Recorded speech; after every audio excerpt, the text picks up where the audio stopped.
Shalom, selamat sore, salam sejahtera bagi kita semua. Baik, Bapak Ibu sekalian, firman Tuhan pada saat ini akan kita ambil dari Lukas 4 ayat 1 sampai 13 tentang pencobaan Tuhan Yesus di padang gurun.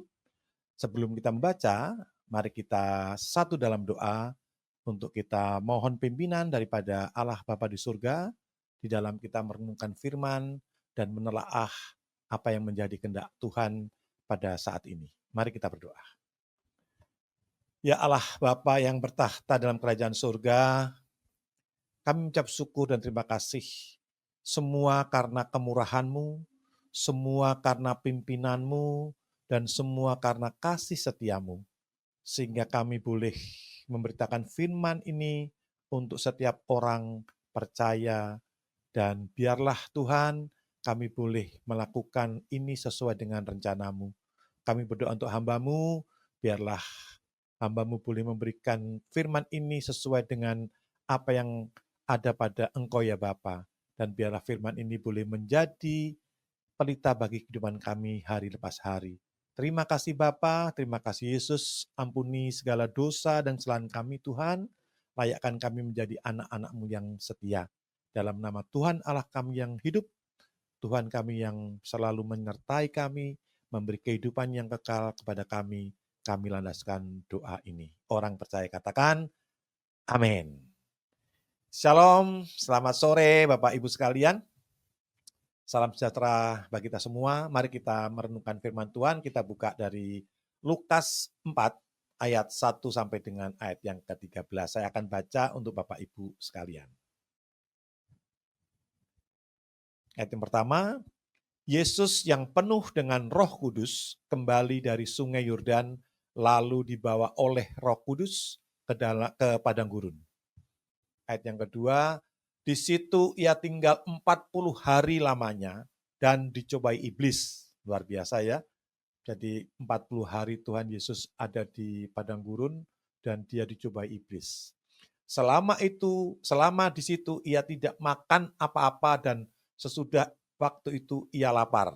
Kita bisa bayangkan bahwa Tuhan Yesus 40 hari 40 malam ya berpuasa dan dia melakukan apa yang menjadi kehendak Bapa di surga, dan dia selalu taat apa yang menjadi perintahnya. Dan di sanalah Tuhan Yesus mulai dicobai iblis. Kita masuk ayat yang ketiga. Lalu berkatalah iblis kepadanya, jika engkau anak Allah, suruhlah batu ini menjadi roti. Ayat yang ketiga, kita lihat bagaimana iblis mencobai kepada Yesus. Dia katakan, coba batu ini diubah menjadi roti. Karena iblis tahu apa yang menjadi kebutuhan Tuhan Yesus pada saat itu. Ayat yang keempat. Jawab Yesus kepadanya, ada tertulis. Yesus mengatakan kepada iblis, ya, ada tertulis, manusia hidup bukan dari roti saja. Ya, oke, ayat yang kelima. Kemudian ia membawa Yesus ke suatu tempat yang tinggi, dan dalam sekejap mata ia memperlihatkan kepadanya suatu kerajaan dunia. Ayat yang ke-6, kata iblis kepadanya, segala kuasa itu serta kemuliaannya akan kuberikan kepadamu. Luar biasa ya, akan kuberikan kepadamu. Ini kata iblis kepada Tuhan Yesus. Bayangkan ini, iblis bisa mencobai dan berani untuk mengatakan seperti itu kepada Tuhan Yesus. Sebab semuanya itu telah diserahkan kepadaku dan aku memberikannya kepada siapa saja yang kukehendaki. Ini kata Tuhan kepada siapa? Kepada iblis. Coba bayangkan ini. Iblis ya yang seperti itu tuh katanya kalau boleh saya katakan seperti itu adalah dia berani mencobai Tuhan Yesus. Dikatakan bahwa Tuhan Allah ya, sudah menyerahkan semua kekayaan dunia ini kepada iblis. Jadi yang memiliki kekayaan apa sebenarnya? Bukan iblis, tetapi Allah sendiri. Baik, kita lanjutkan ya, ayat yang berikutnya. Ya. Jikalau engkau menyembah aku, Ini kata iblis kepada Tuhan Yesus. Jika engkau menyembah aku, seluruh itu akan menjadi milikmu. Padahal dunia ini adalah milik siapa? Bukan milik iblis, tapi milik Tuhan Yesus. Nah, ini yang harus kita cermati Bapak Ibu.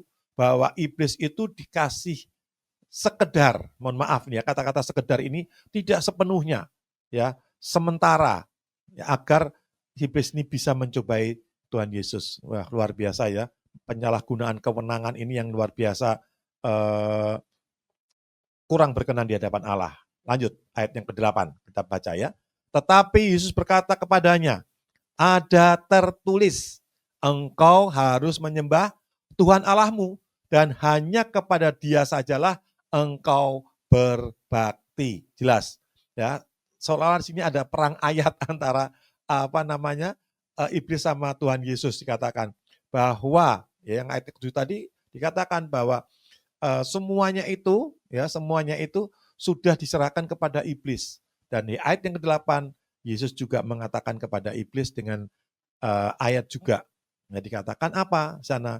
Bahwa tidak layak engkau mencobai Tuhan Allahmu. Ayat yang ke-8. Coba kita tayangkan yang ke-8. Jadi, tetapi Yesus berkata kepadanya, ada tertulis jelas, ya, engkau harus menyembah Allah atau menyembah Tuhanmu, ya, dan hanya kepada Dia sajalah engkau berbakti. Tapi ini sebaliknya, ya, justru iblis mencobai Tuhan Yesus. Ayat yang ke-9. Kita teruskan ya. Kemudian ia membawa Yesus ke Yerusalem dan menempatkan dia di bubungan bait Allah.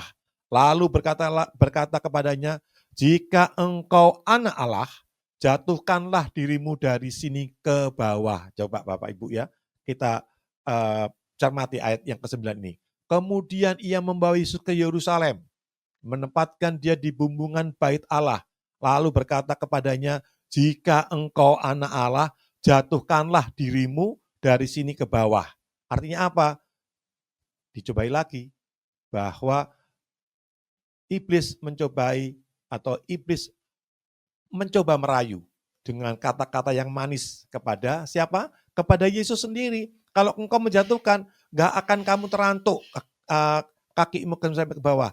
Karena apa? Karena nanti Tuhan akan atau malaikat-malaikat Tuhan akan memberikan topangan, ya, sehingga engkau tidak terjatuh dan kakimu tidak akan terantuk ke dasar daripada bait Allah itu sendiri. Jadi artinya apa? Kita lanjutkan ke ayat yang ke-10 ya. Kita akan melihat bagaimana luar biasanya iblis merayu dan mencobai Tuhan Allah kita sendiri, yaitu Yesus Kristus. Silakan lanjut ayat yang ke-10. Sebab ada tertulis mengenai engkau, ia akan memerintahkan malaikat-malaikatnya untuk melindungi engkau. Ayat 10 ini adalah ayat yang dipakai oleh siapa? Oleh iblis. Coba, sebab ada tertulis mengenai engkau. Coba, ya luar biasanya iblis ini bukan main Bapak Ibu. Jadi rayuan iblis ini sangat, kalau saya boleh katakan sangat menggiurkan sekali. Ya, menggiurkan, tetapi di balik itu adalah sangat mematikan bagi kita semua Bapak Ibu. Ya, jadi ayat yang ke-10 coba kita baca lagi, ayat yang ke-10 kita perhatikan, sebab ada tertulis mengenai engkau. Ini kata siapa? Kata iblis kepada Tuhan Yesus. Ya, ia akan memerintahkan malaikat-malaikatnya. Coba, ya akan memerintahkan malaikat-malaikatnya untuk melindungi engkau. Apa kalau kita tidak atau Tuhan Yesus tidak betul-betul sikap, ya, dia lengah, waduh, hancurlah sudah. Dia akan percaya dengan kata-kata si iblis ini. Kita lanjutkan ayat yang ke-11. Ya, ayat yang ke-11 kita lanjutkan. Kita baca yang ke-11. Dan mereka akan menatang engkau. Ini masih kata iblis kepada Tuhan Yesus. Di atas tangannya. Supaya kakimu jangan terantuk kepada batu. Waduh, luar biasa Bapak ya. Kalau kita lihat, luar biasa sekali. Hati-hati dengan kata-kata yang luar biasa ini yang bisa menjatuhkan kita Bapak Ibu kepada kondisi kita. Kalau kita mudah sekali untuk dirayu oleh iblis. Lanjutkan ayat 12, kita baca Bapak Ibu sekalian, mari. Yesus menjawabnya, katanya, ada firman. Nah, jadi ayat yang 10-11 itu firman dari iblis kepada Tuhan Yesus, di ayat yang ke-12 ini Yesus menjawab, ya. Ada firman, jangan engkau mencobai Tuhan Allahmu. Bayangkan ini. Jadi iblis pun menguasai ayat-ayat Alkitab, Bapak Ibu. Jangan dikira iblis ini rendah, iblis ini bodoh, iblis ini di bawah derajatnya di bawah daripada hal-hal yang kita punyai. Mereka itu selalu berusaha bagaimana kita akan jatuh, Bapak Ibu, ya. Jadi ayat yang ke-12 selalu dikatakan oleh Tuhan Yesus kepada iblis, Yesus menjawab, katanya, ada firman, jangan engkau mencobai Tuhan Allahmu. Ya. Lanjut ayat yang terakhir, ayat yang 13, kita baca, sesudah iblis mengakhiri semua pencobaan itu, ia mundur daripadanya dan menunggu waktu yang baik. Coba ini kita cermati, ya. Sesudah iblis mengakhiri semua pencobaan itu, ia mundur daripadanya, dari Tuhan Yesus, dan menunggu waktu yang baik. Hati-hati. Iblis akan selalu datang dan mencobai kita, manakala dia perhitungkan waktu yang baik menurut iblis.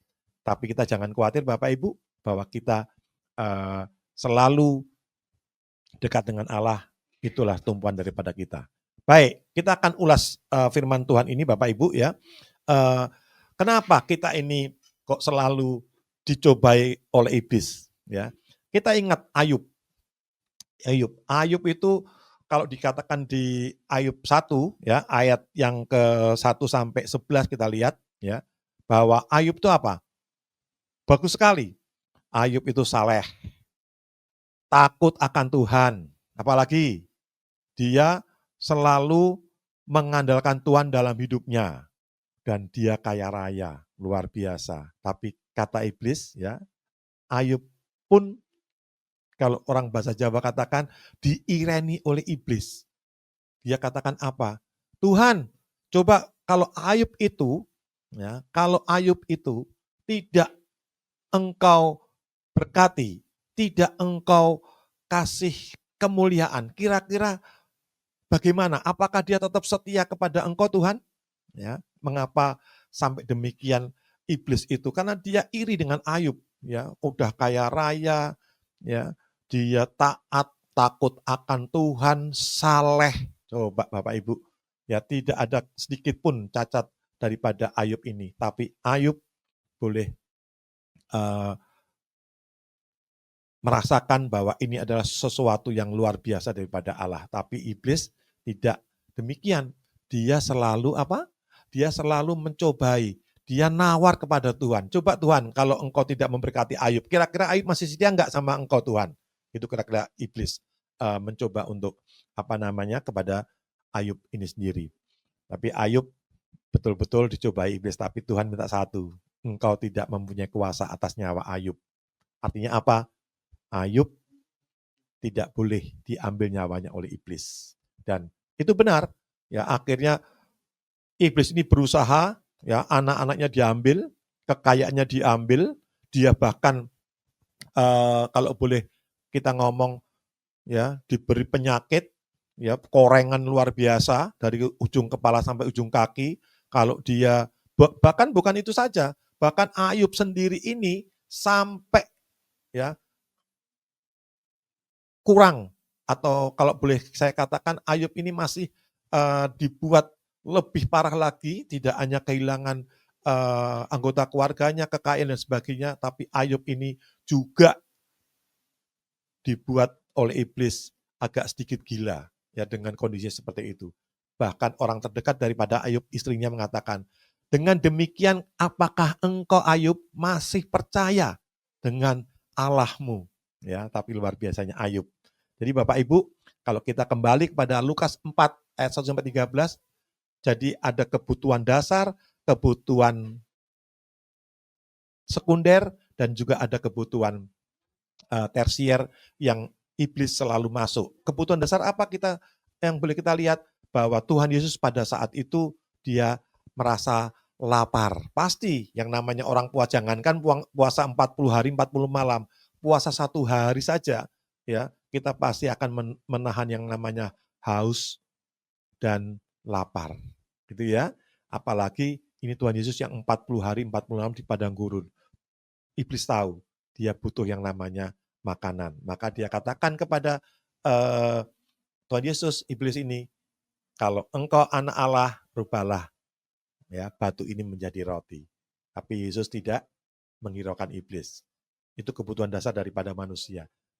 Turun sekarang, bukan turun, mohon maaf, naik ya setelah kebutuhan dasar ini tidak terpenuhi oleh iblis, dia tingkatkan ini pencobaannya kepada Tuhan Yesus, yaitu meningkatkan grade-nya ini menjadi kebutuhan sekunder daripada Tuhan Yesus. Kalau engkau taat menyembah aku, maka dunia ini diperlihatkan itu ya, dunia ini kepada Tuhan Yesus oleh iblis. Kalau engkau menyembah aku, maka akan kuserahkan ini kepadamu. Tuhan Yesus masuk dalam pencobaan? Tidak. Ya, tidak masuk dalam pencobaan. Terus yang ketiga, masuk kebutuhan tersier kita, yaitu kebutuhan prestis, gengsi kita masuk. Ya, dia katakan kepada Tuhan Yesus, iblis ini, dia katakan apa? Kalau kamu jatuh dari bumbungan bait Allah, nggak akan mungkin kamu terantuk, ya, kena kakimu di dalam dasar daripada bait Allah, karena Tuhan akan mengutus malaikat-malaikatnya untuk menopang kamu. Jadi sana kita lihat bahwa iblis ini selalu mencobai kita di semua kebutuhan kita, baik itu kebutuhan dasar kita, ya, kebutuhan primer, ya, sandang, pangan, papan kita dicobai, ya. Yang kedua, kita juga dicobai terkait dengan masalah kebutuhan sekunder kita, Bapak Ibu, ya kan, kekayaan, ya, lebih daripada sandang pangan, tapi kekayaan dan semua yang ada di dunia ini ditawarkan kepada kita oleh iblis. Dan yang ketiga, kita bisa melihat bahwa iblis juga mencobai kita dalam kebutuhan yang prestis. Ya, yang prestis adalah gengsi kita yang dicobai. Ya, bagaimana gengsi kalau kita sudah katakanlah menjadi orang yang terhormat, ya, menjadi orang yang luar biasa, ya, ditawarkan oleh iblis pada kita, kita mau apa tidak. Itu yang menjadi tujuan daripada iblis. Semuanya itu bisa diberikan oleh iblis. Baik itu kekayaan, baik itu kehormatan, baik itu kesehatan, semua bisa diberikan oleh iblis. Hati-hati. Di manakala kita sudah terpenuhi dengan itu, maka apa yang terjadi? Yang terjadi adalah dia akan datang kepada kita dan dia akan nagih janjinya. Ya, kalau kamu sudah saya beri semuanya, apa yang bagian saya? Ya, iblis katakan demikian kepada kita. Ya, apa yang menjadi bagianku? Dia akan mencari terus, mengejar terus kepada kita. Beda dengan Allah. Kalau Allah sudah memberikan kepada kita suatu hal berkat yang luar biasa, kesehatan, ya, kehormatan, dan semuanya diberikan oleh Allah kepada kita, Allah menjadi senang. Allah tidak menagih ya apa yang menjadi janjinya kepada kita. Allah bahkan menyayangi kita agar kemuliaan, agar semua berkat-berkatnya disalurkan kepada banyak orang. Baik Bapak Ibu sekalian, bahwa apa yang sudah menjadi berkat yang diberikan Allah pada kita tidak berhenti pada kita saja, tapi mari kita berikan itu semua kepada orang-orang yang selalu membutuhkan, ya, selalu memberikan apa hidupnya untuk Allah. Kita bisa melihat kekurangan apa yang ada pada mereka, kita bisa topang dengan apa yang ada pada kita supaya mereka tetap berjalan melakukan apa yang menjadi kehendak Allah. Kita ingat dalam kitab Perjanjian Lama, ya, Perjanjian Lama, dikatakan di sana apa? Ada seorang janda, ya, dia ditagih oleh, kalau sekarang ibaratnya debt collector. Ya, kalau dia tidak membayar itu, maka anak-anaknya akan dibawa mereka, ya, menjadi budak. Tapi kata Elia katakan, ibu, apa yang ada pada keluargamu? Dia katakan, hanya sedikit minyak Nabi Elia, yang ini yang aku punyai. tolong kumpulkan semua buli-buli yang ada padamu. Maka apa yang akan terjadi? Dia penuhi semua, ya. Bahkan dia semua yang ada buli-buli dia kumpulkan dalam satu ruangan, dia doakan dan semua itu terisi dengan minyak yang luar biasa dan ini dia jual. Akhirnya dia bisa memenuhi kebutuhannya, bisa membayar hutang-hutang daripada janda ini dan yang terpenting adalah dia bisa hidup dari apa yang Tuhan beri melalui mukjizat yang dilakukan oleh Nabi Elia ini. Apa yang boleh kita renungkan Bapak Ibu? Bahwa kita manakala kita berjalan dengan Tuhan, Tuhan itu sudah siapkan.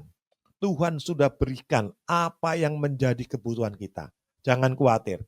Dia tanyakan Nabi Elia kepada janda ini, ya karena suaminya daripada murid Elia ini dia meninggal dan suaminya meninggalkan banyak hutang. Ya, tapi Tuhan selalu memenuhi kebutuhan daripada janda ini. Dia tanya, ya kan? Dipenuhi semua buli-bulinya, penuh semua, akhirnya dijual dan dia bisa hidup daripada hasil penjualan daripada minyak yang ada di dalam keluarga janda ini.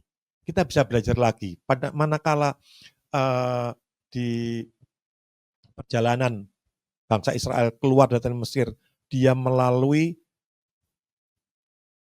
kerajaan yang diduduki oleh orang-orang Amori. Dia pada saat dia mau jalan di sana, ada utusan Musa kepada Raja Sihon bahwa dia hanya jalan, ya di jalan yang lurus dan dia tidak masuk ke dalam perkemahan orang-orang Amori. Dia tidak mengambil air orang Amori, tapi Raja Sihon dia tidak percaya dengan bangsa Israel. Dia mengumpulkan semua kekuatannya, dia menyerang daripada bangsa Israel. Maksud daripada Raja Sihon ini supaya bangsa Israel musnah, supaya bangsa Israel dia tidak jalan melalui rakyat daripada bangsa Amori ini. Apa yang terjadi? Raja Sihon dia ternyata salah perhitungan, ya salah perhitungan. Apa yang menjadi salah perhitungan? Ternyata apa yang dilakukan oleh Raja Sihon ini kepada bangsa Israel terbalik. Ya, orang Amori habis diserang oleh bangsa Israel, yang mana sebenarnya bangsa Israel sudah tidak mau mengganggu, dia hanya numpang lewat ya untuk menuju tanah perjanjian. Tapi orang-orang Amori, khususnya Raja Sihon, dia tidak percaya dengan apa yang dikatakan oleh bangsa Israel ini. Akhirnya apa yang terjadi? Bangsa Israel mendapatkan kemenangan karena dia dipimpin oleh Allah dan semua kekayaan yang ada di dalam orang Amori ini dikuasai oleh bangsa Israel. Padahal awalnya bangsa Israel tidak mau mengganggu mereka, tapi mereka tidak percaya. Bangsa Israel mohon izin, mau lewat jalan yang sudah dilakukan ini di jalan yang besar dan dia tidak akan mengganggu daripada kehidupan bangsa Amori. Tapi raja ini tidak percaya, ya dia melakukan kalkulasi karena dia merasa kuat, dia merasa luar biasa dan dia merasa melebihi daripada bangsa Israel ini. Tapi apa yang terjadi? Ternyata dia salah perhitungan. Akhirnya bangsa Amori ini kalah dengan bangsa Israel. Bapak Ibu, kita bisa melihat dari contoh dua ini, bagaimana iblis itu selalu merongrong daripada kehidupan kita. Kita melihat kisah Ayub, kita melihat seorang janda ini, kita melihat orang Israel dalam perjalanannya di padang gurun untuk menuju tanah perjanjian. Tuhan selalu melindungi orang yang benar.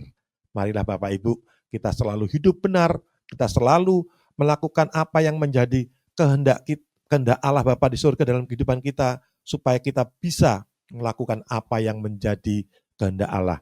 Jadi Bapak Ibu, kenapa ada pencobaan? Karena pertama, bahwa memang sudah dari sananya iblis itu selalu mencobai kita, agar kita menjadi milik iblis. Tapi Tuhan akan selalu bekerja untuk orang-orang yang taat kepadanya, orang-orang yang setia kepadanya, supaya kita tetap menjadi milik daripada Allah. Yang kedua, bahwa kegiatan daripada iblis ini, ya Tuhan juga titahkan dalam Korintus 10 ayat 13, ya karena tidak pencobaan yang dilakukan iblis. Kita buka coba ya, Korintus 10 ayat 13. Kita melihat apa yang menjadi firman daripada Tuhan Allah ini. Kenapa masih ada pencobaan? Karena di Korintus 10 ayat 13 ini kita bisa melihat bahwa pencobaan-pencobaan yang kamu alami adalah pencobaan-pencobaan biasa, dan semuanya itu ya akan dapat ditanggung karena Tuhan selalu bersama-sama dengan kita, ya. 1 Korintus 10 ayat 13 ini. Jadi luar biasa Bapak Ibu bahwa kasih setia Tuhan itu selalu menolong kita. Jadi Allah tidak akan meninggalkan umat-Nya. Manakala kita setia kepadanya, manakala kita selalu taat kepadanya, ya selalu bersandar kepadanya. Dan yang lain lagi yang boleh kita lihat bahwa sebenarnya apa yang menjadi pencobaan-pencobaan kita ini dapat kita atasi. Yang pertama coba kita lihat dari Mazmur 73 ayat 28. Ya, ini adalah hal-hal yang boleh ayat penguat. Ya, tetapi aku suka dekat pada Allah. Nah ini dia. Aku menaruh tempat perlindunganku pada Tuhan Allah, supaya dapat menceritakan segala pekerjaannya. Kita lihat Bapak Ibu, Mazmur 73 ayat 28 ini. Luar biasa. Jadi tetapi aku suka dekat dengan Allah. Jadi kunci pertama adalah kita harus dekat dengan Allah. Ya, dekat dengan Allah itu adalah kunci daripada kita dapat mengatasi daripada pencobaan-pencobaan iblis. Kalau kita lawan iblis dengan diri kita, dia tertawa. Kalau dia boleh ngomong, walah lele, awakmu iku umur piro? Iblis itu umurnya ribuan tahun Bapak Ibu. Kalau kita paling 80 tahun sudah tidak ada, 90 tahun mungkin sudah tidak ada. Tidak ada sebanding. Kita tidak sebanding dengan apa yang iblis punyai. Sehingga kalau kita akan melawan iblis, maka yang perlu kita lakukan adalah satu, dekat dengan Allah. Yang kedua, kita lihat dulu di dalam Yakobus 4 ayat 7. Ya, Yakobus 4 ayat 7 kita lihat. Ini luar biasa juga ayatnya. Karena itu tunduklah kepada Allah dan lawanlah iblis, maka ia akan lari daripadamu. Luar biasa Bapak Ibu ya. Karena itu tunduklah kepada Allah dan lawanlah iblis, maka ia akan lari padamu. Jadi kalau kita melawan iblis, jangan kita lawan sendiri, tapi kita harus ada penundukan kepada Allah dulu. Kita harus menurut apa katanya Allah. Kita harus tahu apa keinginan Allah pada kita. Jangan kita lawan. Ya, banyak sekali orang-orang yang ingin melawan iblis, tapi akhirnya kita kalah karena kita apa? Kita tidak tunduk kepada Allah. Biarlah Allah sendiri yang akan melawan iblis itu sendiri. Ya, supaya kita aman dalam pelukannya. Ya. Yang ketiga, kita lihat sekarang dari 1 Petrus 5 ayat 8. Ya, 1 Petrus 5 ayat 8. Kita lihat bahwa di sana ada Tuhan inginkan kita ada kewaspadaan. Ya, 1 Petrus 5 ayat yang ke-8. Saya baca ya. Sadarlah dan berjaga-jagalah. Ini Bapak Ibu ya. Sadarlah dan berjaga-jagalah. Lawanmu si iblis berjalan keliling sama seperti singa yang mengaum-ngaum dan mencari orang yang dapat ditelannya. Luar biasa ya Bapak Ibu ya. Itu kita melihat dari 1 Petrus 5 ayat 8 bahwa kita Tuhan gambarkan bahwa iblis seperti halnya singa yang mengaum-ngaum. Jadi Bapak Ibu, hati-hati dengan iblis.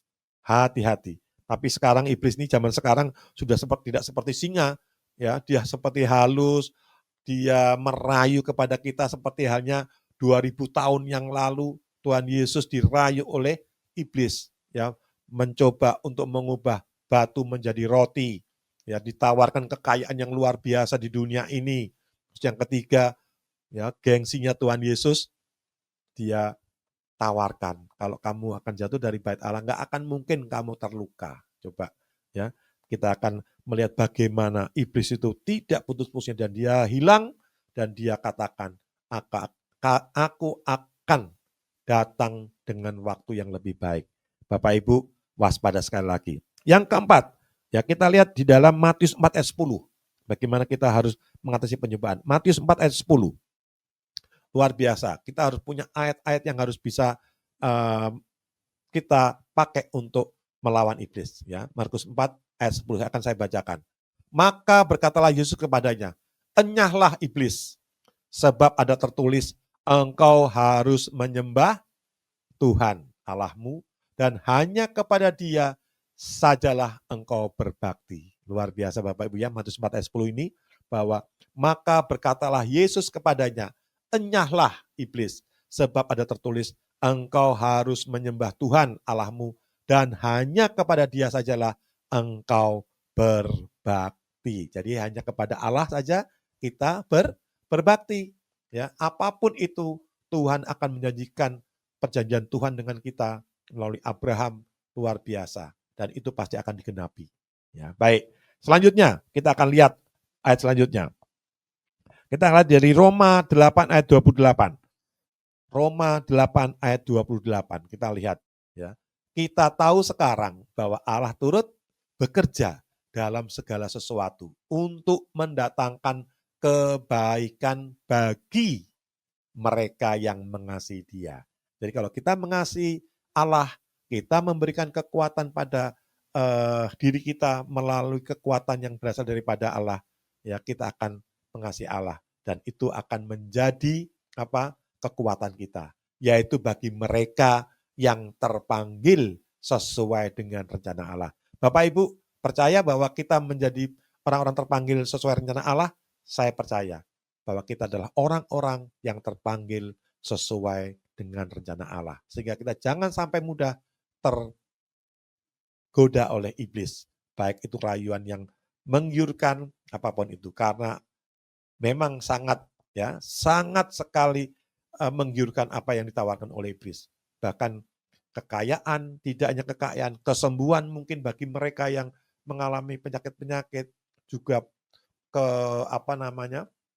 kehormatan, prestis kita ditawarkan oleh iblis, Bapak Ibu ya. Bagaimana kamu mendapatkan jabatan dan sebagainya. Tapi Tuhan katakan, ya, kamu harus tunduk dan kamu harus taat kepada Allah. Baik. Yang terakhir dari Yesaya 32 ayat 17. Yesaya 32 ayat 17. Ya, kita baca ya. Di mana ada kebenaran daripada Allah, di situ akan tumbuh damai sejahtera. Dan akibat kebenaran ialah, ini dia, ketenangan dan ketentraman untuk selama-lamanya. Luar biasa ya Bapak Ibu ya. Jadi di mana ada kebenaran, di situ ada tumbuh damai sejahtera. Dan akibat kebenaran ialah ketenangan dan ketentraman untuk selama-lamanya. Luar biasa ya, kita beri tepuk tangan untuk Allah yang luar biasa ini Bapak Ibu. Yesaya 32 ayat 17 ini. Dan yang terakhir, ini betul terakhir ini ya, itu dari Kolose 3. Kolose 3 ayat 23 dan 24. Ya, kita lihat ya, Kolose 3 ayat 23 dan 24 ya. Apapun juga yang kamu perbuat, perbuatlah dengan segenap hatimu seperti untuk Tuhan dan bukan untuk manusia. Jadi kita melakukan sesuatu untuk Tuhan Bapak Ibu. Berorientasi kepada Tuhan semata. Sehingga kita akan merasakan kekuatan yang luar biasa daripada Allah. Kalau kita sudah berorientasi kita kepada Tuhan, maka semuanya Tuhan akan menjamin kehidupan kita. Tuhan akan memberikan jalan keluar manakala kita jatuh dalam dosa, ya. Dan bukan untuk manusia. Kamu tahu bahwa dari Tuhanlah kamu akan menerima bagian yang ditentukan bagimu sebagai apa? Sebagai upah, yaitu mahkota kehidupan. Kristus adalah Tuhan dan kamu hambanya. Jadi Tuhan akan memberikan Bapak Ibu upah kepada kita. Apa upahnya? Adalah kehidupan yang kekal. Itu yang akan dicari oleh semua orang. Ya, Bapak Ibu yang terkasih dalam Kristus, Ada suatu kesaksian bahwa di dalam pencobaan-pencobaan terkait dengan masalah iblis ini, pertama, pada saat saya tahun 1987 saya bertugas itu, gaji saya itu hanya 45.000, ya, 45.000. Dan istri saya sama, 45.000.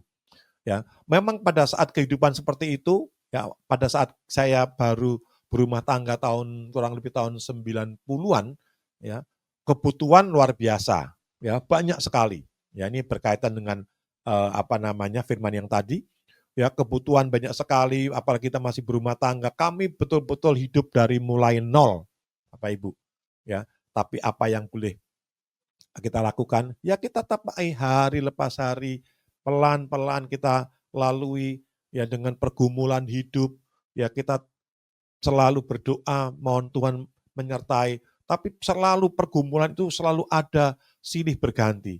Ya, tapi dengan ketahanan daripada saya dan istri saya untuk menapaki kehidupan ini, Bapak Ibu, saya selalu berusaha, saya selalu mencoba untuk bisa melakukan ini dengan baik.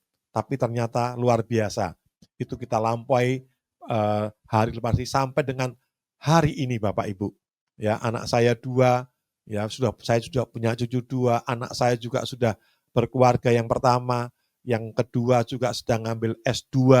Wah, luar biasa. Anak saya yang pertama ini juga luar biasa. Yang satu sudah kalau boleh saya juga sangat mapan, ya posisinya di kantor juga bagus, ya luar biasa karena suatu kemurahan Tuhan. Tapi apa yang kita lakukan satu, ya taat dan setia dengan Tuhan. Ya seperti firman-Nya tadi, ya kita lihat beberapa ayat yang sudah kita lakukan tadi, ya kita taat kepada Tuhan, kita selalu mengutamakan Tuhan dalam setiap kehidupannya, ya, kita selalu mengandalkan Tuhan, kita selalu berdoa mohon pimpinan Tuhan, luar biasa. Apa yang kita lakukan ternyata berbuah manis. Ya sampai sekarang kami juga melakukan kehidupan yang luar biasa, ya menapaki hari lepas hari dengan berkat-berkat Tuhan yang luar biasa, dan kami selalu menerima itu dengan rasa syukur karena Tuhan ingin lihat umatnya selalu bersyukur.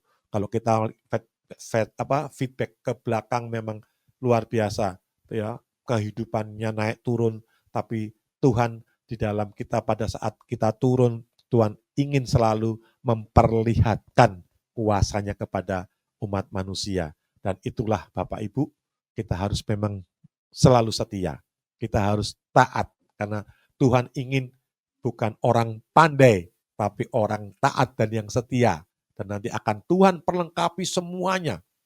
Ya, kepandaian, kemuliaan, ya apa yang kita menjadi kebutuhan dasar kita, itu Tuhan akan selalu berikan kepada orang-orang yang taat kepadanya. Jadi intinya adalah satu Bapak Ibu, kita harus taat dan setia kepada Allah. Karena kunci daripada taat dan setia kita mengandalkan Allah dalam kehidupan kita. Biarlah kasih setiamu, penyertaannya, itu yang akan selalu memberkati, melindungi, dan menolong kehidupan kita. Jangan lupa bahwa di Kolose 3 ayat 23 dan 24, andalkan Tuhan. Dan semuanya kita lakukan untuk Tuhan. Karena nanti Tuhan akan memberikan apa? Memberikan mahkota kehidupan. Karena ini yang akan dicari oleh setiap orang. Supaya kita boleh memperoleh kehidupan yang kekal melalui mahkota kehidupan.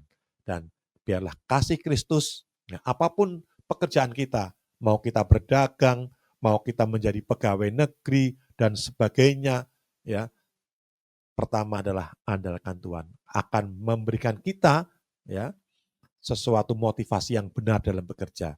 Tidak mencari keuntungan pribadi, tapi kita mencari kemuliaan Tuhan. Berkat Tuhan pasti akan melimpah pada kita. Kalau kita memikirkan banyak orang, kita menjadi berkat banyak orang, maka Tuhan akan selalu menyalurkan berkat-berkat kita kepada Tuhan. Dan itu yang harus kita lakukan di dalam hari lepas hari. Jadi kita jangan sampai kalah dengan pencobaan daripada iblis. Karena 3 hal tadi, kebutuhan dasar kita, kebutuhan sekunder kita, dan kebutuhan tersier kita, semuanya dikuasai iblis manakala kita tidak dekat dengan Allah. Sehingga apa yang harus kita lakukan? kita harus benar-benar menjadi kekuatan yang dahsyat yang Allah punyai. Dan kita menjadi duta-duta Allah di dunia ini supaya orang banyak terselamatkan, supaya orang menjadi hidup benar, dan kita terlebih daripada itu, kita menjadi saksi-saksi Alkitab yang hidup, supaya kita bisa memberikan banyak kemurahan kepada orang-orang di sekitar kita. Biarlah kasih setiamu selalu menyertai dan memberkati kehidupan kita. Tuhan Yesus menyertai dan memberkati kita semua, dan biarlah firman ini memberikan nuansa, memberikan kehidupan kepada kita, sesuatu yang baik bagi kehidupan kita. Terima kasih, kiranya Engkau akan selalu menyertai dan memberkati. Kita akan tutup dalam doa untuk sesi renungan pada sore hari ini. Mari kita berdoa. Tuhan Yesus, terima kasih atas berkat-Mu.